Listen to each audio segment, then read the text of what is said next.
Hello सभी को नमस्कार। एक बार फिर से स्वागत करता हूं मैं संजय कुमार आपका अपने चैनल संजीवनी एजुकेशन हब के ऊपर। प्यारे दोस्तों, आप सभी देख रहे हो कि मैं फिजिक्स केमिस्ट्री और बायोलॉजी की सीरीज़ लेके आ रहा हूं। बहुत जल्द ही केमिस्ट्री भी शुरू करवाने वाला हूं। आपका सीईटी का पेपर सर के ऊपर है, जून के अंदर आपको डेट दे दी गई है, तो आप मान के चलिए आपके पास 1 मंथ ही है। तो मैं कुछ ऐसे टॉपिक आपके लिए लेके आ रहा हूँ हर रोज़ जो आपके एग्जाम ओरिएंटेड हो। जैसे फिजिक्स की सीरीज शुरू हुई थी तो हमने जैसे ही यूनिट एंड डायमेंशन कंप्लीट किया, डायमेंशन फॉर्मूले किए, उससे पहले फिजिक्स का एक और चैप्टर मैंने आपको करवाया था। अभी देखिए बहुत ही important topic work, power and energy. यहाँ से बहुत सारे क्वेश्चन उठने वाले हैं। इस सेशन के अंदर आपको बहुत सारी जानकारी मिलने वाली है। आज मैं इस सेशन को शुरू करवाने जा रहा हूँ। प्यारे दोस्तों देखिएगा, देरी न करते हुए मैं यहाँ शुरू करवाता हूँ। Work, power and energy. सबसे पहले जैसे आप दे रहे वर्क, तो मैं सबसे पहले उठाता हूँ वर्क को ही कि वर्क क्या होता है। वर्क क्या होता है सर? ये वर्क क्या होगा, ये कार्य क्या होता है। ध्यान दीजिएगा, कार्य के बारे में अगर हम जिक्र करते हैं, कार्य क्या होता है। प्यारे बच्चों ध्यान दीजिएगा, अगर मैं किसी के ऊपर बल लगाता हूँ, किसी के ऊपर क्या लगा दिया मैंने, फोर्स लगा दिया, और वो वस्तु क्या हो जाती है, डिस्प्लेस हो जाती है। आई बात समझ में? अगर मैंने किसी वस्तु के ऊपर क्या लगा दिया, कोई बल लगा दिया, और वो वस्तु क्या हो जाती है, विस्थापित हो जाती है। और आपको पता है, आपको ये भी पता है कि डिस्प्लेसमेंट क्या होता है, it is the shortest distance between 2 point. अगर मैं किसी वस्तु के ऊपर बल लगाता हूँ, अगर वो विस्थापित हो जाती है, तो मैं क्या मानता हूँ कि वहाँ पे कोई ना कोई वर्क डन हुआ है। ध्यान दीजिएगा, समझिएगा इसको प्यारे दोस्तों, कि अगर मैं इस बोर्ड के ऊपर कोई ना कोई फोर्स अप्लाई करता हूँ, अगर मैं इस बोर्ड के ऊपर कोई ना कोई फोर्स अप्लाई करता हूँ, और मेरे फोर्स लगाने से इसके अंदर कोई भी डिस्प्लेसमेंट नहीं होता है। आई बात समझ में? अगर कोई भी विस्थापन इसके अंदर नहीं होता तो मान सकता हूँ कि मेरा वर्क डन क्या है, वो 0 है। लेकिन अगर मैंने इस मार्कर के ऊपर ये फोर्स लगाया, ये फोर्स लगाने से ये जो मार्कर है, ध्यान दीजिएगा, ये जो मार्कर है मैंने इसके ऊपर क्या लगा दिया, फोर्स लगा दिया, और अपनी जगह से क्या हो गया, ये डिस्प्लेस हो जाता है, विस्थापित हो जाता है। तब मैं मानूंगा कि मेरे द्वारा किया गया कार्य संपन्न हुआ है, मेरे द्वारा कुछ ना कुछ कार्य किया गया है, मेरे द्वारा कुछ ना कुछ वर्क डन हुआ है। ध्यान दीजिएगा, अगर आपको इसकी डेफिनेशन पूछता है तो आप ये क्या बताओगे कि क्या है जो कार्य होता है। कार्य क्या होता है प्यारे बच्चों? वो होगा बल, जो फोर्स होगा, तथा विस्थापन।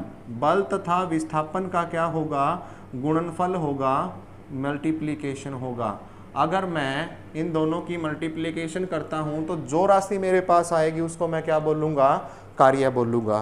कार्य जब मैं बोलूँगा, मान के चलो अगर मैं कार्य की बात करता हूं तो क्या कैसी क्वांटिटी है, एक स्केलर क्वांटिटी है, अदिश राशि है। आई बात समझ में? कैसी क्वांटिटी है ये, एक अदिश राशि है, स्केलर क्वांटिटी है। लेकिन जो इसका प्रोडक्ट जहाँ से ये बना है, ये फोर्स से बना है और ये डिस्प्लेसमेंट से बना है, दोनों की दोनों कैसी क्वांटिटी है, वेक्टर क्वांटिटी है। कैसी क्वांटिटी है ये, वेक्टर क्वांटिटी है। ये प्यारे बच्चों कैसी है, सदिश राशि है। आई बात समझ में? देखिए जब एक स्केलर क्वांटिटी बनी है किससे, वेक्टर से, तो मैं इस F और D को क्या बोलूँगा, इस और F और D को डॉट प्रोडक्ट बोला जाता है, डॉट प्रोडक्ट या वेक्टर प्रोडक्ट बोला जाता है। आई बात समझ में? प्यारे दोस्तों ध्यान दीजिएगा, जब ये क्या होगा, एक स्केलर क्वांटिटी बनी हुई है किससे, वेक्टर के गुणनफल से बनी हुई है, तो इसको मैं क्या बोलूँगा, डॉट प्रोडक्ट या वेक्टर प्रोडक्ट बोलूँगा। आई बात समझ में? इसको आगे बढ़ाने से पहले मैं एक बात आपको क्लियर कर देता हूँ कि ये कोई ऑब्जेक्ट है। मान के चलिए ये ऑब्जेक्ट 10 ग्राम का, 10 किलोग्राम का था, और इसके ऊपर मैंने कोई फोर्स लगा दिया। इस दिशा से क्या लगा है, इसके ऊपर कोई फोर्स लगा है। 10 किलोग्राम का ये ऑब्जेक्ट था कोई भी, ठीक है, और इसके ऊपर मैंने क्या लगा दिया, फोर्स लगा दिया, और ये अपनी जगह से विस्थापित होकर कहाँ पे चला गया, यहाँ पे चला गया। आई बात समझ में? वही इसका मास कितना हो गया, 10 ग्राम हो गया। मान के चलो इसने जो डिस्प्लेसमेंट की है वो 5 मीटर की है, तो मैं यहाँ पे समझूंगा कि मेरे द्वारा कोई ना कोई वर्क किया गया है, वर्क डन हुआ है, कोई ना कोई कार्य मेरे द्वारा किया गया है। आई बात समझ में? इसके विपरीत स्थिति की अगर मैं बात करता हूं, ध्यान दीजिएगा, अगर विपरीत स्थिति में मैं इसके ऊपर मैंने क्या लगाया भाई, फोर्स लगा दिया, यहाँ से मैंने उस पर प्यारे दोस्तों फोर्स लगा दिया, और फोर्स लगाने के बाद ये ऑब्जेक्ट क्या है, अपनी जगह से हिला तक नहीं, ये अपनी ही जगह के ऊपर है, अपनी जगह पे कैसा है, वैसा का वैसे बना हुआ है, इसने कोई भी डिस्प्लेसमेंट एक स्थान से दूसरे स्थान के ऊपर नहीं की, तो मैं बोलूँगा मेरे द्वारा किया गया कार्य संपन्न नहीं हुआ है, मेरे द्वारा कोई भी कार्य नहीं किया गया है। आई बात समझ में। देखिए वर्क की बात कर रहे थे, वर्क को आपने समझ लिया कि कब वर्क डन होगा, कब वर्क डन नहीं होगा। उसके बाद आती है ये स्केलर होती है, वेक्टर होती है। तो मैंने बताया कि एक ऐसी क्वांटिटी है, एक स्केलर क्वांटिटी है, और स्केलर क्वांटिटी के अंदर ओनली क्या होता है, मैग्नीट्यूड होता है, परिमाप होता है। इसके अंदर डायरेक्शन क्या होती है प्यारे बच्चों, वो नहीं होती, डायरेक्शन दिशा इसके अंदर नहीं होती। अब मैं बात करता हूं इसकी यूनिट की, कि कार्य को अगर मापा जाए तो किस यूनिट के अंदर, किस इकाई के अंदर इस कार्य को प्यारे दोस्तों हम माप सकते हैं। ध्यान दीजिएगा, इसको किसके अंदर माप सकते हैं। तो सबसे पहले मैं यहाँ पे लिखता हूँ न्यूटन मीटर के अंदर मैं क्या करूँगा, इसको मापूंगा। न्यूटन मीटर के अंदर मापूंगा, कैसे मापूंगा देखिएगा, फोर्स इंटू डिस्प्लेसमेंट है ना, फोर्स को हमने मापा था न्यूटन के अंदर, और अगर मैं डिस्प्लेसमेंट की बात करता हूं तो मीटर के अंदर डिस्प्लेसमेंट को मापेंगे। और प्यारे बच्चों ध्यान दीजिएगा, इसी का जो निकनेम होता है, इस न्यूटन मीटर का जो निकनेम होगा, इसी को बोला जाता है जूल। एक जूल इसको बोला जाएगा। तो कार्य को हम किसके अंदर माप सकते हैं, न्यूटन मीटर या जूल के अंदर माप सकते हैं। दूसरा इसके अंदर देखिएगा, इसकी यूनिट और कहाँ कहाँ से क्या क्या बन सकती है। ये जूल के अंदर हमने माप लिया। दूसरा क्या होगा, एक जूल आपसे पूछ लेगा, एक जूल किसके बराबर होता है। ये एक जूल क्या होता है, ये एक जूल होता है। देखिए ध्यान दीजिएगा, एक जूल का मतलब होता है कि जब आपने किसी ऑब्जेक्ट के ऊपर 1 न्यूटन का फोर्स क्या कर दिया, अप्लाई कर दिया इस ऑब्जेक्ट के ऊपर, इस ऑब्जेक्ट ने क्या किया, 1 मीटर की क्या कर ली, 1 मीटर क्या हो जाता है, ये विस्थापित हो जाता है। तो यहाँ पे क्या आ जाएगा, 1 जूल हो जाएगा। डेफिनेशन अगर मैं बताना चाहूँ, जब हम किसी वस्तु के ऊपर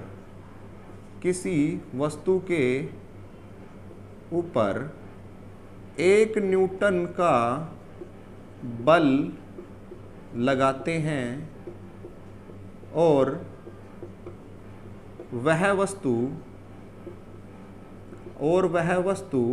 1 मीटर विस्थापित हो जाती है, तो हम बोलेंगे हो जाती है तो कार्य 1 जूल के समान माना जाता है।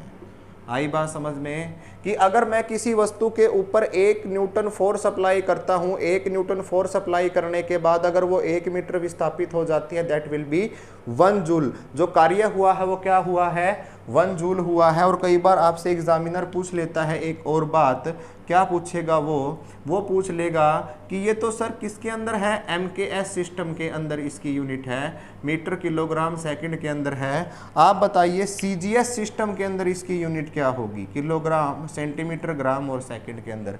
ध्यान दीजिएगा, अगर मैं बात करता हूँ यहाँ पे, तो न्यूटन को अब बात करते हैं तो डाइन के अंदर क्या होगी, फोर्स की यूनिट अगर CGS सिस्टम के अंदर देखेंगे होगी, डाइन होगी। और मीटर को मैं किसके अंदर काउंट करूँगा, सेंटीमीटर के अंदर काउंट करूँगा। और ये क्या होगा, डाइन पर सेंटीमीटर होगा। और डाइन सेंटीमीटर को मैं बोल सकता हूँ क्या, अर्ग।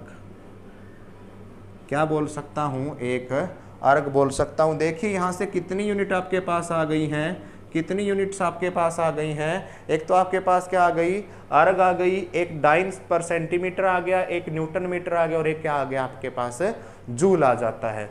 उसके बाद प्यारे बच्चों एक होता है यहाँ पे कैलोरी, 1 कैलोरी।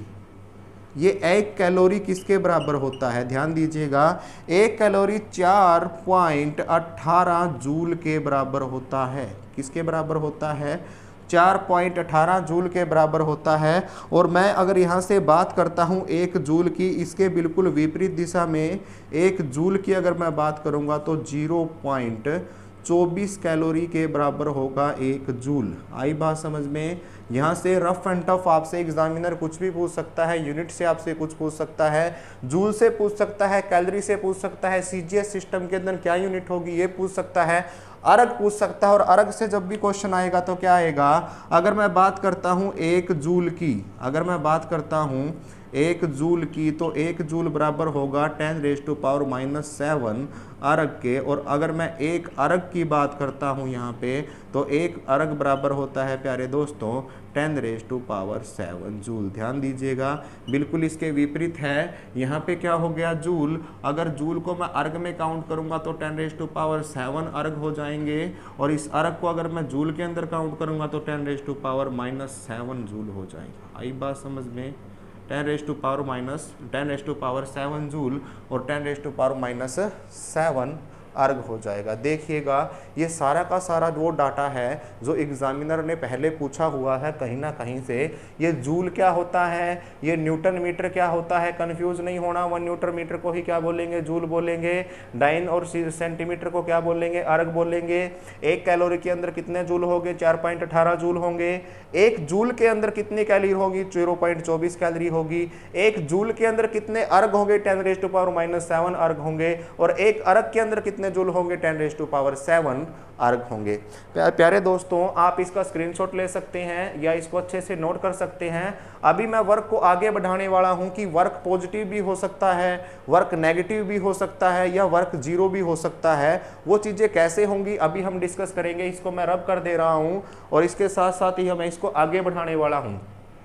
अगर आपका कोई भी डाउट चैप्टर से रिलेटेड हो तो आप कमेंट सेक्शन के अंदर जरूर से जरूर कमेंट करके हमें बताएं कि सर ये चीज़ें हमको यहाँ से समझ नहीं आ रही है, ये चीज़ें हमको दोबारा करवाइए। मैं कोशिश करूँगा उसको दोबारा से रिपीट करवाने की नेक्स्ट सेशन के अंदर। बहुत जल्दी आपके साथ लाइव भी रूबरू होंगे। जल्दी से जब सब्सक्राइबर काउंट हमारा 3000 के करीब पहुंच जाएगा, बहुत जल्दी पहुंचने वाला है। आप सब इतना प्यार देते हो तो बहुत जल्दी ही वो पहुंचने वाला है उस आंकड़े के पार। जैसे ही उस आंकड़े के पार होगा तो 3000 सब्सक्राइबर के होते ही मैं आपके साथ लाइव भी रूबरू होऊंगा। देखिए प्यारे दोस्तों, मैं यहाँ पे बात कर रहा था किसकी, मैं यहाँ पे वर्क की बात कर रहा था, कार्य की बात कर रहा था। ध्यान दीजिएगा, मोस्ट इंपॉर्टेंट कंसेप्ट हम यहाँ पे डिस्कस कर रहे हैं वर्क का। वर्क जब मैं कार्य की बात करता हूँ ना, कार्य की अगर मैं बात करता हूँ तो कार्य क्या क्या हो सकता है। तो सर कार्य क्या हो सकता है, सर कार्य क्या हो सकता है, सर कार्य पॉजिटिव भी हो सकता है, कार्य नेगेटिव भी हो सकता है, और कार्य जीरो भी हो सकता है। कैसे हो सकता है सर, ये पॉजिटिव कैसे होगा ये बताइए, पॉजिटिव कैसे होगा कार्य, नेगेटिव कैसे होगा कार्य, हमको ये भी नहीं पता सर, ये भी हमको बताइए। नेगेटिव कैसे होगा और ये जीरो कैसे होगा ये भी हमको बताइए। सीधी सी बात है, ध्यान दीजिएगा। अगर ये कोई ऑब्जेक्ट है, इसके ऊपर मैंने फोर्स लगाया, इसके ऊपर मैंने फोर्स लगाया और ये डिस्प्लेस हो गया, इसका मतलब मेरा कार्य क्या है, पॉजिटिव है। भाई किसी वस्तु है, उस वस्तु के ऊपर हम क्या लगा रहे हैं प्यारे दोस्तों, हम फोर्स लगा रहे हैं। फोर्स लगाने से वो वस्तु क्या कर रही है, डिस्प्लेस कर रही है। इसका मतलब क्या है, हमारा जो वर्क डन है वो क्या है प्यारे दोस्तों, वो पॉजिटिव है। आई बात समझ में। लेकिन अगर मैंने इसके ऊपर फोर्स लगाया, फोर्स लगाते ही ये डिस्प्लेस नहीं हुई अपने प्लेस से, वहीं की वहीं अटकी हुई है, बिल्कुल वहीं की वहीं स्थिर है। मैंने और फोर्स लगाया, ये डिस्प्लेस नहीं हुई। ठीक ऐसे ही जैसे मैं इस व्हाइट बोर्ड के ऊपर अगर मैं फोर्स लगाता हूँ ना, फोर्स लगाने से इसके ऊपर कोई डिस्प्लेसमेंट नहीं होती है। अगर मैं दीवार के ऊपर फोर्स लगाता हूँ, कोई डिस्प्लेसमेंट नहीं होती है, तो वहां पे मेरा जो कार्य होगा वो क्या होगा, जीरो होगा। ध्यान दीजिएगा, जब कोई भी वस्तु विस्थापित हो जाएगी फोर्स लगाने से, वहां से क्या होगा, पॉजिटिव होगा। लेकिन अगर मैंने फोर्स लगाया और वस्तु विस्थापित ही नहीं हुई है, उसने डिस्प्लेसमेंट ही नहीं किया है, वहीं की वहीं खड़ी हुई है, तो मैं बोलूंगा कि मेरा जो वर्क डन है, मेरा जो कार्य है वो संपन्न नहीं हुआ, वो क्या है, जीरो है। ये दोनों बातें सर हमको समझ में आ गई। लेकिन ये तो बता दो, ये नेगेटिव कब होगा। कभी ऐसा होगा कि मैंने इस मार्कर के ऊपर यहां से फोर्स लगाया और इसने मेरे ऊपर बैक फोर्स लगा दिया। कभी ऐसा हुआ कि मैंने दीवार के ऊपर फोर्स लगाया और दीवार मेरे ऊपर ही गिर गई। कभी ऐसा हुआ है कि मैंने दरवाजे के ऊपर फोर्स लगाया, दरवाजा मेरी तरफ ही आ गया। ये नेगेटिव फोर्स कब होगा, होगा या नहीं होगा सर, ये क्या फंडा है। इसी फंडे को समझते हैं। देखो एक न्यूमेरिकल से कैसे समझेंगे इसको, देखिए ध्यान से, बिल्कुल ध्यान से कीजिएगा। एक न्यूमेरिकल मैं आपको बहुत अच्छे से कराने वाला हूं, बिल्कुल अच्छे से समझिएगा इसको। ये कोई सरफेस था, इस सरफेस के ऊपर देखिएगा, इस सरफेस के ऊपर रखा हुआ था कोई ना कोई ऑब्जेक्ट। इस सरफेस के ऊपर 20 किलोग्राम का कोई ऑब्जेक्ट रखा हुआ था जिसका मास क्या था, 20 किलोग्राम था। आई बात समझ में। 20 किलोग्राम का ये जो मास था, इसके ऊपर क्या लग रहा था, यहां से इस साइड में हॉरिजॉन्टली मैंने क्या लगा दिया, एक फोर्स लगा दिया। कितने न्यूटन का, 500 न्यूटन का। क्या फोर्स लगा दिया? 500 न्यूटन का मैंने इसके ऊपर प्यारे दोस्तों फोर्स लगा दिया। 500 न्यूटन का जब इसके ऊपर फोर्स लगा ना, तो ये वस्तु यहाँ से कहाँ आ गई? यहाँ से यहाँ आ गई। इसका मास क्या रहा? वही 20 किलोग्राम रहा, लेकिन इसने जो डिस्प्लेसमेंट कर दी वो कितनी कर दी? 5 मीटर की कर दी। ध्यान दीजिएगा, समझिएगा, अगर 500 न्यूटन का फोर्स लगा है किसी ऑब्जेक्ट के ऊपर और उस वस्तु का भार कितना है? 20 किलोग्राम है, और जैसे ही 500 न्यूटन का फोर्स लगा उसके ऊपर, तो वो यहां से ए पॉइंट से कहां पे आ जाती है? बी पॉइंट पे आ जाती है। और ए पॉइंट से बी पॉइंट तक जब वो विस्थापित करती है ना, तो उसका जो डिस्प्लेसमेंट होता है वो कितना होता है? 5 मीटर होता है। समझ गए इतना? अब देखिए, एक फोर्स तो ये लग रहा है, अब ये 20 किलोग्राम का है ना, तो इसके ऊपर फोर्स ऐसे भी तो लग रहा है भाई। देखो ध्यान से, अगर मैं यहाँ पे खड़ा हूँ, अगर मैं 70 किलो का हूँ, तो पृथ्वी के ऊपर ग्रेविटेशनल फोर्स के कारण मेरे को खींच भी तो रही है नीचे। अगर वो नीचे खींचेगी तो मेरा फोर्स भी तो लग रहा है धरती के ऊपर, वो भी तो मेरे को नीचे खींच रहा है। तो दूसरा फोर्स कौन सा लगेगा? ये ग्रेविटी फोर्स लगेगा। और इसको मैं जब काउंट करूंगा तो कैसे काउंट करूंगा? mg से काउंट करूंगा। मास मेरे पास है कितना है? 20 किलोग्राम मैंने मास दिया है, और ग्रेविटी की वैल्यू कितनी होती है? वैसे 9.8 होती है, लेकिन कैलकुलेशन करने के लिए मैं यहाँ पे 10 ले रहा हूँ, और यहाँ पे कितना आ जाएगा? 200 न्यूटन ये फोर्स आ जाएगा, जो जमीन पर फोर्स लग रहा है इस ऑब्जेक्ट का। आई बात समझ में? दूसरा फोर्स यहाँ पे अप्लाई हो गया। अब तीसरी बात देखो, तीसरा क्या होगा? मान के चलो कि कोई कार है, मान के चलो यहाँ पे कोई कार है, ये कार क्या कर रही है? यहाँ से चल रही है। अब जब ये चल रही है ना, तो कोई ना कोई फोर्स इसको रोक भी तो रहा है, इसको कोई ना कोई फोर्स रोक भी तो रहा है। That is the frictional force, घर्षण बल जिसको बोलते हैं। अगर कोई ऑब्जेक्ट चल रहा है ना, तो उसको वो अपोज करेगा, उसको चलने नहीं देगा, रुकावट पैदा करेगा। इसीलिए क्या होते हैं, ये जो रोड होते हैं ना, इनको खुरदरा बनाया जाता है। क्यों बनाया जाता है खुरदरा? अगर कोई ऑब्जेक्ट चल रहा है ना, अब मान के चलो कि रोड के ऊपर टाइल बिछा दी जाए, बिल्कुल चिकना सरफेस कर दिया जाए, बिल्कुल फ्लैट अपने फर्श की तरह कर दिया जाए, तो आपको लगता है कि ब्रेक लगाने से वो रुक जाएगा? नहीं रुकेगा, क्योंकि उसके अंदर फ्रिक्शनल फोर्स की वैल्यू क्या हो जाएगी? बहुत कम हो जाएगी, जिसकी वजह से वो अपोज नहीं कर सकेगा किसी भी मोशन को, और वो वस्तु क्या हो जाएगी? चलती जाएगी या फिसल जाएगी। अब ये फ्रिक्शनल फोर्स इसके ऊपर काम कर रहा है, जो इसकी मूवमेंट को देखो, अगर ये इधर चल रहा है ना, 5 मीटर इधर चल रहा है, तो वो फ्रिक्शनल फोर्स इसको अपोज कर रहा है, चलने में दिक्कत पैदा कर रहा है। तो तीसरा फोर्स देखो ये लग गया यहाँ पे, जो इसको क्या करेगा? अपोज करेगा, और इसको मैं क्या बोलूंगा यहाँ पे? फ्रिक्शनल फोर्स बोलूंगा। क्या बोलूंगा? फ्रिक्शनल फोर्स यहाँ पे मैं बोलूंगा। इसकी जो लग रहा है, इसको मैं बोलूंगा यहाँ पे घर्षण बल। यहाँ पे लग रहा है घर्षण बल, यहाँ पे लग रहा है। और वो घर्षण बल कितने का लग रहा है? 30 न्यूटन का लग रहा है। ध्यान दीजिएगा, इस एक न्यूमेरिकल से सारे के सारे फंडे क्लियर होने वाले हैं। देखियो न्यूमेरिकल क्या था कि एक ऑब्जेक्ट था 20 किलोग्राम का, 500 न्यूटन का फोर्स मैंने इस दिशा में लगाया, इस दिशा में लगाने से विस्थापित कर गया 5 मीटर और बी पॉइंट पर पहुंच गया। दूसरा मैंने बोला फोर्स ऑफ ग्रेविटी के कारण पृथ्वी के ऊपर 20 का कोई फोर्स लगेगा, वो क्या लगेगा? mg लगेगा। मास कितना था? 20 किलोग्राम, और g की वैल्यू 9.8 होती है, लेकिन कैलकुलेशन सॉल्व करने के लिए मैंने 10 ले लिया, और कितना आ गया? 200 न्यूटन आ गया। अभी देखो, इसको अपोज करने के लिए जो फोर्स लग रहा है, that will be the frictional force, और वो कितना लग रहा है? 30 न्यूटन का लग रहा है। एग्जामिनर आपसे क्या पूछेगा? देखिए, एग्जामिनर आपसे पूछेगा कि जब क्या था, जब आपके पास 500 न्यूटन का फोर्स लगा, 500 न्यूटन का ये वाला फोर्स लगेगा, तब आपके पास वर्क डन क्या होगा? क्या वर्क डन होगा? जब आपके पास लगेगा क्या? जब आपके पास यही फोर्स, जब आपके पास क्या लगेगा? यही फोर्स आपके पास जब लगेगा 200 न्यूटन का, तब आपके पास वर्क डन क्या होगा? यही फोर्स आपके ऊपर जब लग रहा है कितने का? जब ये कितने का लग रहा है? 30 न्यूटन का लग रहा है फ्रिक्शनल फोर्स, तब ये वर्क डन क्या होगा? ये तीनों की तीनों चीज़ें आपसे वो पूछ सकता है कि क्या क्या वर्क डन होगा, कैसे कैसे चीज़ें होंगी। लेकिन ये सब करने से पहले मैं एक चीज़ आपको क्लियर कर देना चाहता हूँ। मैंने बताया था कि जो वर्क डन होता है, ध्यान दीजिएगा, वर्क डन क्या होता है? F × d होता है। ये स्केलर क्वांटिटी है, लेकिन ये दोनों क्या है? वेक्टर क्वांटिटी है। और इनको क्या बोला जाता है प्यारे दोस्तों? इनको बोला जाएगा या तो डॉट प्रोडक्ट, या क्या बोला जाएगा इनको? Vector product. यही बोलेंगे ना, डॉट प्रोडक्ट या वेक्टर प्रोडक्ट बोलेंगे। और जब कभी भी इस डॉट प्रोडक्ट को मैं खोलने की कोशिश करूंगा, तो मैं कैसे खोलूंगा? तो यहाँ पे आ जाता है, इस डॉट को मैं हटा दूंगा, FD cos थीटा। ऐसे इसको मैं खोल लूँगा। ये कोस थीटा क्या आ गया सर, ये थीटा क्या आ गया, हमें तो पता नहीं था, हमें तो क्या पता था, सिर्फ फोर्स और डिस्प्लेसमेंट का पता था। प्यारे दोस्तों ध्यान दीजिएगा एक छोटी सी बात के ऊपर, अगर कोई वस्तु एक जगह से दूसरी जगह पे, एक जगह से ए पॉइंट से बी पॉइंट पर अगर वो जा रही है, वर्क डन हो रहा है, तो प्यारे दोस्तों कोई ना कोई क्या बनेगा, यहाँ से यहाँ तक कोई ना कोई कैसे भी जाएगी तो एंगल बनेगा। उस एंगल को हम किससे रिप्रेजेंट करेंगे, थीटा से रिप्रेजेंट करेंगे। आई बात समझ में। जब एक जगह से कोई भी वस्तु विस्थापित होकर दूसरी जगह के ऊपर जाएगी ना, तो कोई ना कोई एंगल, कोई ना कोई कोण बनेगा, जिसको हम क्या करेंगे, थीटा से रिप्रेजेंट करेंगे। और यहीं से हमारे सारे डाउट ये भी क्लियर होंगे और ये वाला पूरा का पूरा न्यूमेरिकल भी यहीं से सॉल्व होने वाला है।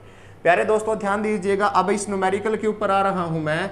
फर्स्ट मैंने पूछा कि जब 500 न्यूटन का फोर्स लगा तो वर्क डन क्या होगा। ध्यान दीजिएगा एक बात, थोड़ा सा ध्यान देने की जरूरत है, आपको बिल्कुल अच्छे से समझ में आ जाएगा कि मान के चलो ये कोई सरफेस था, आपके पास, और यहाँ पे रखा हुआ था कोई ना कोई ऑब्जेक्ट, यहाँ पे ऑब्जेक्ट रख दिया जिसका मास कितना था, 20 था, और इसके ऊपर मैंने क्या लगा दिया, एक फोर्स लगा दिया जो कितने न्यूटन का था, वो 500 न्यूटन का फोर्स था। उसने पूछा है कि वर्क डन क्या होगा जब क्या करेगा, ये वस्तु डिस्प्लेस होके कहाँ पे आ जाती है, यहाँ पे आ जाती है, और इसने विस्थापन कितना किया है प्यारे दोस्तों, 5 मीटर का किया है। देखिएगा अगर मैं उसी फॉर्मूले से इसको डॉट वेक्टर वाले फॉर्मूले से सोल्व करता हूं तो फॉर्मूला क्या होता है, एफ डी कोस थीटा। अब एक बात बताओ, फोर्स भी इसी साइड में लग रहा है और विस्थापन भी क्या हो रहा है, इसी साइड में हो रहा है। फोर्स भी लगा और ये क्या हो गया, यहाँ पे विस्थापन भी हो गया। तो यहाँ पे कोई एंगल बना क्या, यहाँ पे कोई एंगल बनना तो दिख रहा है क्या आपको, बिल्कुल नहीं दिख रहा सर। एक दिशा में फोर्स लग रहा है, एक ही दिशा में डिस्प्लेसमेंट हो रही है, तो यहाँ पे थीटा की वैल्यू क्या आ जाएगी सर, थीटा की वैल्यू 0 आ जाएगी। और हम सबने ट्रिग्नोमेट्री पढ़ी है, कोस 0 की वैल्यू क्या होती है, 1 होती है। कोस 0 की वैल्यू क्या होती है, 1 होती है। तो यहाँ से अगर मैं निकालना चाहूँ तो अगर एफ डी कोस थीटा से निकालूंगा तो फोर्स कितना है मेरे पास सर, 500 न्यूटन का फोर्स है, इनटू में डिस्प्लेसमेंट कितनी हुई है सर, 5 की हुई है। और उसके बाद मेरे पास क्या आ जाता है, कोस 0 की वैल्यू क्या आ गई, 1 आ गई। तो मैं यहाँ पे बोल सकता हूँ कि मैंने यहाँ पे जो कार्य किया है वो कितना किया है, 25 जूल का कार्य मैंने क्या कर दिया, समेट दिया है, 25 जूल का मैंने कार्य कर दिया है। और यहाँ से आप एक चीज़ देख सकते हो, ये 25 जूल का जो कार्य आया है, इसका मतलब हमारा वर्क कैसा है, पॉजिटिव है। हमारा वर्क कैसा है, पॉजिटिव है, क्योंकि मैंने फोर्स लगाया है और वस्तु क्या हुई है, डिस्प्लेस हुई है। तो इसका मतलब मेरा फोर्स कैसा है, मेरा वर्क डन कैसा है, पॉजिटिव है। और देखिए जब क्या होगा कोस 0, जब क्या होगा कोस 0 होगा तब वैल्यू कैसी आएगी प्यारे दोस्तों, पॉजिटिव वैल्यू आएगी वर्क की। आई बात समझ में कि वर्क पॉजिटिव कैसे हो सकता है। दूसरा देखिए मैंने क्या पूछा इसके अंदर, दूसरा मैंने पूछा, देखिए दूसरा न्यूमेरिकल क्या बोलता है, मैंने पूछा कि जब 200 न्यूटन का फोर्स लग रहा है ना, 200 न्यूटन का जब फोर्स लग रहा है तो वर्क डन क्या होगा। यहाँ पे अगर मैं फोर्स की बात कर रहा हूँ तो कितना है सर, 200 न्यूटन का फोर्स है। अगर डिस्प्लेसमेंट की अगर मैं बात कर रहा हूँ तो वो कितनी है, 5 मीटर की है। अब एक बात ध्यान में रखो, ध्यान से देखो, यहाँ पे फिर वही कंडीशन मैं अप्लाई करता हूँ, यहाँ पे फिर वही कंडीशन मैं अप्लाई कर रहा हूँ। देखिएगा ये आपके पास कोई ऑब्जेक्ट था, ये भी 20 वही था, इसके ऊपर देखो ऐसे फोर्स लग रहा है ऐसे, और ये क्या कर रहा है, ऐसे डिस्प्लेसमेंट कर रहा है। देखिएगा ध्यान से, यहाँ पे ये डिस्प्लेसमेंट तो ऐसे हो रही है लेकिन फोर्स कैसे लग रहा है, ऐसे लग रहा है। ये कंडीशन हो रही है, ये डिस्प्लेसमेंट ऐसे हो रही है और फोर्स कैसे लग रहा है, ऐसे। तो ये वाला एंगल देखिए दोस्तों, ये वाला एंगल देखो, अगर मैं यहाँ से यहाँ पे आपको दिखाता हूँ ना, तो ये तो यहाँ पे ऐसे डिस्प्लेसमेंट हो रही है लेकिन फोर्स कैसे लग रहा है, ऐसे लग रहा है। तो यहाँ पे जो एंगल बनेगा, देखो नीचे की साइड जो एंगल बनेगा वो कितने का बनेगा, 90 डिग्री का बनेगा। इसका मतलब अपने पास जो कोस थीटा होगा, कोस थीटा की वैल्यू कितनी आ गई, 90 आ गई। और प्यारे दोस्तों हमको पता है कोस 90 की वैल्यू क्या होती है, 0 होती है। तो यहाँ से देखिएगा अगर मैं सोल्व करने लगता हूँ यहाँ पे एफ डी कोस थीटा, तो क्या आ जाएगा, फोर्स कितना है मेरे पास, 200 है सर, डिस्प्लेसमेंट कितना है, 5 है सर, उसके बाद थीटा की वैल्यू कितनी आ गई, 0, और 0 सबको क्या बना देती है, 0। तो यहाँ पे मेरा वर्क डन क्या हो जाएगा, वर्क डन क्या हो जाएगा, 0 हो जाएगा।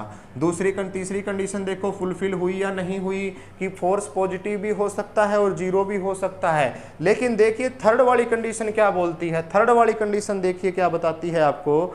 थर्ड बोलती है कि जब फ्रिक्शनल फोर्स लगा है ना, जो फ्रिक्शनल फोर्स कितने का लगा है, 30 न्यूटन का लगा है, उस 30 न्यूटन के लगने से क्या होगा, देखिएगा दोबारा से एक कंडीशन आपको मैं यहाँ पे बता रहा हूँ, एक कंडीशन और देखिएगा, यहाँ पे एक कंडीशन और देखिएगा कि यहाँ पे कोई ऑब्जेक्ट रखा हुआ था, इस ऑब्जेक्ट कितने का था, वही कितने का था, 20 का था। अभी क्या हो रहा है, देखो यहाँ से ये फोर्स लग रहा था 500 न्यूटन का, यहाँ से फिर फोर्स लगा कितने का, 30 न्यूटन का। अब बोला कि 30 न्यूटन का जो फोर्स लगा है ना, उसकी वजह से वर्क डन जो होगा वो क्या होगा, वो बताइए। ये देखो आप यहाँ पे कंडीशन देखिए, ये तो इस साइड में फोर्स लग रहा है ऐसे, और यहाँ से जो फ्रिक्शनल फोर्स लग रहा है वो कैसे लग रहा है, ऐसे, एक दूसरे के अपोजिट लग रहे हैं ना। ये तो आगे चलने की कोशिश कर रहा है प्यारे दोस्तों, लेकिन फ्रिक्शनल फोर्स इसको क्या कर रहा है, अपोज कर रहा है, रोकने की कोशिश कर रहा है। तो यहाँ पे भी देखो आपको एक एंगल बनता हुआ दिखाई दे रहा होगा, देखिए यहाँ पे एक एंगल बनता हुआ दिखाई दे रहा है, और ये एंगल शायद बन रहा है 180 डिग्री का, 180 डिग्री का। तो अपने पास कोस की वैल्यू कितनी आ जाती है, कोस या थीटा की वैल्यू कितनी आ जाती है, 90, और हम सबको पता है कोस 90 की वैल्यू क्या होती है, दैट विल बी -1। क्या होती है, -1 होती है। तो उसी फॉर्मूले से मैं यहाँ पे सोल्व करने की कोशिश करता हूँ। देखिए एफ डी कोस थीटा, यहाँ पे फोर्स कितना है सर, 30 है, डिस्प्लेसमेंट कितना था, 5 था, और यहाँ पे क्या आ जाता है -1, तो मेरे पास वैल्यू कितनी आएगी, -150। और यहाँ से आप देख सकते हो कि जो वर्क होगा वो नेगेटिव भी हो सकता है। आई बात समझ में, शुरू में समझ में नहीं आ रहा था ना कि नेगेटिव कैसे होगा, पॉजिटिव तो सर पता है, किसी को धक्का लगाया वो डिस्प्लेस कर गया तो पॉजिटिव हो गया, 0 का भी पता है सर, किसी को फोर्स लगाया वो नहीं हिला तो 0 हो गया। अब देखा आपने कि कैसे वर्क की वैल्यू कैसी हो सकती है, नेगेटिव भी हो सकती है। आई बात समझ में। एक बात ध्यान में रखना, जब कभी भी कोस की वैल्यू क्या होगी, 0 होगी, कोस की वैल्यू क्या होगी, 0 होगी, थीटा की वैल्यू 0 होगी, हमेशा ही वर्क क्या होगा, पॉजिटिव होगा। जब कभी भी 90 वैल्यू आ जाएगी, जब कभी भी क्या आ जाएगी, वैल्यू 90 आ जाएगी, तो हमेशा ही क्या होगा, वर्क डन 0 होगा, यहाँ पे पॉजिटिव वर्क डन होगा। और जब कभी भी मैं फ्रिक्शनल फोर्स अपोज 180 आ जाएगी, जब कभी भी क्या जाता है, सॉरी यहाँ पे कोस 90 लिख दिया मैंने, यहाँ पे आएगा कोस 180। कोस 180 की वैल्यू क्या होती है, -1 होती है प्यारे दोस्तों, और यहाँ पे कोस 90 की वैल्यू क्या होती है, 0 होती है। तो नेगेटिव कब होगा, जब कभी भी 180 वैल्यू आएगी थीटा की, तो वो क्या हो जाएगा, नेगेटिव हो जाएगा। और हमने एक न्यूमेरिकल से सब समझ लिया कि पॉजिटिव कब होगा, नेगेटिव कब होगा और 0 कब होगा। इसको बहुत अच्छे से कर लेना। इस कंसेप्ट के अंदर बहुत सारी नॉलेज है, बहुत सारे ऐसे क्वेश्चन आपके पास आने वाले हैं जिसमें आपको सीधी थीटा की वैल्यू दे सकता है। वो आपसे सीधा खड़ा पूछ सकता है कि कोई व्यक्ति खड़ा है, कोई व्यक्ति 20 या 30 किलो का भार लेके खड़ा हुआ है, उसके ऊपर फोर्स लग रहा है और उसका डिस्प्लेसमेंट 5 मीटर है। अब देखो डिस्प्लेसमेंट तो ऐसे हो रहा है, लेकिन फोर्स कैसे लग रहा है, ऐसे, तो कैसा एंगल बनेगा, 90 डिग्री का बनेगा। और जब कभी भी 90 डिग्री का एंगल बनेगा तब क्या होगा, वर्क डन 0 होगा। आई बात समझ में। इसके कुछ एग्जाम्पल और देखेंगे हम। इस कंसेप्ट को अच्छे से स्क्रीनशॉट ले लीजिए, इसको अच्छे से नोट कर लीजिए। इसके एग्जाम्पल और देखेंगे कि कार्य के एग्जाम्पल क्या क्या हो सकते हैं, कब कब कार्य क्या हो सकता है, 0 हो सकता है, कब कब वो पॉजिटिव हो सकता है। देखिएगा ध्यान से, ये कंसेप्ट बहुत ही इंपॉर्टेंट है आपके लिए। बहुत सारे क्वेश्चन यहाँ से उठने वाले हैं, इसीलिए मैं इन टॉपिकों को पहले लेके चल रहा हूँ ताकि एग्जाम के अंदर आपकी बहुत अच्छे से हेल्प हो सके। चाहे किसी का भी एग्जाम हो, चाहे वो रेलवे का हो, सीजीएल का हो, सीपीयू का हो, हर एग्जाम से ओरिएंटेड क्वेश्चन मैं आपके लिए लेके आऊँगा। यहाँ पे हर सब्जेक्ट से ओरिएंटेड क्वेश्चन लेके आऊँगा। धीरे धीरे हर सब्जेक्ट को मैं यहाँ पढ़ाने की कोशिश करूँगा। देखिएगा, अगर मैं एग्जाम्पल की बात करता हूँ कार्य की, अगर मैं बोलता हूँ कि कोई व्यक्ति है, देखिए ध्यान से, यहाँ पे कोई व्यक्ति था, यहाँ पे क्या था, कोई व्यक्ति था, अगर वो सीढ़ियों के ऊपर चढ़ता है, ऐसे वो सीढ़ियों के ऊपर चढ़ जाता है और यहाँ पे पहुँच गया। आई बात समझ में। वो यहाँ पे पहुँच जाता है और पहुँचने के बाद वो वापस क्या आ जाता है, वहीं आ जाता है, उतर के क्या हो जाता है, यहीं आ जाता है। शुरू में तो क्या हुआ, वो चढ़ा और चढ़ने के बाद क्या आ गया, वो वापस आ गया। तो आपसे पूछ लेगा कि उसने 50 मीटर सीढ़ियाँ चढ़ी, 50 मीटर क्या चढ़ी उसने, सीढ़ियाँ चढ़ी, स्टेयर्स चढ़ी, उसके बाद वो वापस आ जाता है, तो वर्क डन क्या होगा, देखिएगा यहाँ पे वर्क डन की अगर मैं बात करता हूँ तो मैंने बताया था कि डिस्प्लेसमेंट क्या होता है, minimum distance between 2 point A और बी के बीच की मिनिमम दूरी। अब इस व्यक्ति ने यहीं से शुरू किया था और बाद में कहाँ पे आ गया, वो यहीं पे आ गया। क्या कोई वस्तु डिस्प्लेस हुई है? क्या वस्तु डिस्प्लेस हुई है? नहीं हुई। तो इसमें वर्क डन क्या हो जाएगा? वर्क डन हो जाएगा सर 0। क्या हो जाएगा? वर्क डन है 0 हो जाएगा। दूसरा देखो आपसे एग्जाम्पल कैसे पूछ सकता है, वो पूछ सकता है कि कोई व्यक्ति है वो क्या कर रहा है, अपने सर के ऊपर उसने कोई भार ले रखा है। यहाँ पे उसने कोई भार ले रखा है, वो कितने किलो का है? 20 किलोग्राम का भार लेकर यहाँ पे वो चल रहा है और डिस्प्लेसमेंट जो हो रही है वो कितनी हो रही है? 5 मीटर की हो रही है। ध्यान दीजिएगा, 20 किलोग्राम का भार लिए हुए है, उसकी बॉडी का वेट भी है और 5 मीटर इस साइड में क्या हो रही है? डिस्प्लेसमेंट हो रही है। तो देखो डिस्प्लेसमेंट ये हुई और इसका भार ये लग रहा है, तो कितना बन गया? 90 डिग्री बन गया। और कोस 90 की डिग्री की वैल्यू कितनी होती है सर? 0 होती है। यहाँ पे अगर मैं वर्क डन की बात करता हूँ तो कितना हो गया? 0। तो वर्क डन क्या हो जाएगा? यहाँ पे 0 हो जाएगा। आई बात समझ में? थर्ड एग्जाम्पल देखिए यहाँ पे क्या हो सकता है। अगर मैं यहाँ पे थर्ड एग्जाम्पल की बात करता हूँ कि कोई व्यक्ति है, उसने क्या कर रखा है भाई? उसने उठा रखा है कोई सामान जो कितने किलो का है? 200 किलो का है। 200 किलो का कोई सामान उठाया, वो यहाँ से चला और यहाँ पे ए स्थान पर गया और फिर वो कहाँ पे गया? ए स्थान से दोबारा से फिर बी स्थान पर गया और बी स्थान से दोबारा से फिर कहाँ पे आ जाता है?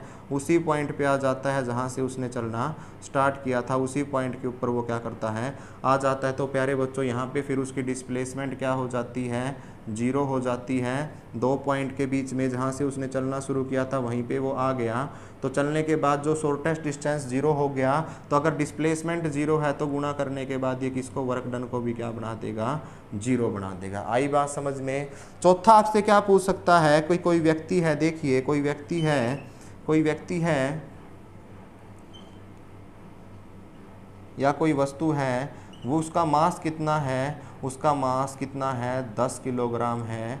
और उसके ऊपर जो फोर्स अप्लाई हो रहा है ना, वो फोर्स अप्लाई हो रहा है वो 20 न्यूटन का हो रहा है। और 20 न्यूटन का फोर्स अप्लाई होने के बाद उसने 20 मीटर ही क्या कर ली? डिस्प्लेसमेंट कर ली। तो आपके बताइए कि यहाँ पे क्या होगा?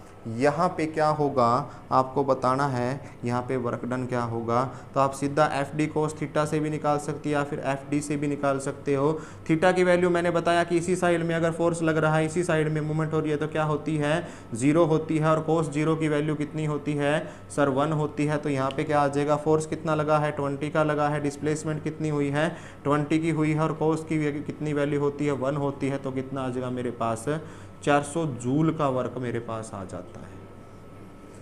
आई बात समझ में? किस किस प्रकार के एग्जाम्पल वो आपको दे सकता है वर्क से रिलेटेड, मैंने वो सारे आपको बता दिए। वर्क किस राशि होती है, किस किस क्या क्या यूनिट होती हैं इसकी, पॉजिटिव कब हो सकता है, नेगेटिव कब हो सकता है, 0 कब हो सकता है, किस न्यूमेरिकल से मैंने बहुत अच्छे से करवाया आपको। स्केलर क्वांटिटी है, वेक्टर क्वांटिटी है, कहाँ कहाँ से क्या क्या न्यूमेरिकल पूछे जा सकते हैं, क्या क्या एग्जाम्पल हो सकते हैं, 0 कब होगा, क्या क्या आपसे कैसे कैसे पूछ सकता है, वो सारी बातें प्यारे दोस्तों मैंने आपको बता दी हैं। अगला जो टॉपिक होगा वो एनर्जी के ऊपर होगा। कितने प्रकार की एनर्जी होगी, काइनेटिक एनर्जी क्या होती है, पोटेंशियल एनर्जी क्या आती है, टोटल एनर्जी क्या होती है, स्टैटिक एनर्जी क्या होती है, इन सब के बारे में हम जिक्र करेंगे अगले सेशन के अंदर। अगले सेशन जो होगा वो एनर्जी के ऊपर ही होगा। इस टॉपिक के अंदर जिसको भी प्रॉब्लम है वो कमेंट सेक्शन के अंदर जरूर बताना। आपके प्राइसलेस कमेंट जरूर करना, चैनल को शेयर एंड सब्सक्राइब जरूर करना। मैं ऐसे ही बायोलॉजी, केमिस्ट्री, पॉलिटिकल साइंस जो भी मेरे से संभव होगा मैं सबके सब क्लासेस जैसे ही मेरे को टाइम लगेगा मैं लेके आऊँगा। जैसे इस चैप्टर को मैं खत्म करूँगा तो इसके क्वेश्चन भी मैं टेलीग्राम ग्रुप के अंदर डालूंगा। तब तक अपना ध्यान रखिए, स्वस्थ रहिए, मस्त रहिए, परंतु अस्त व्यस्त मत रहिए कभी भी। बिल्कुल लगन से पढ़ते रहिए, मेहनत करते रहिए कंटिन्यू, आप जरूर जीतोगे, हम आपके साथ हैं। प्यारे बच्चों ध्यान दीजिएगा, ऐसी ही सीरीज आपके पास कंटिन्यू आती रहेगी। मैं और विक्रम सर की जियोग्राफी की क्लास भी आएगी, तब तक अपना ध्यान रखिएगा। Thank you so much. जय हिंद, जय भारत।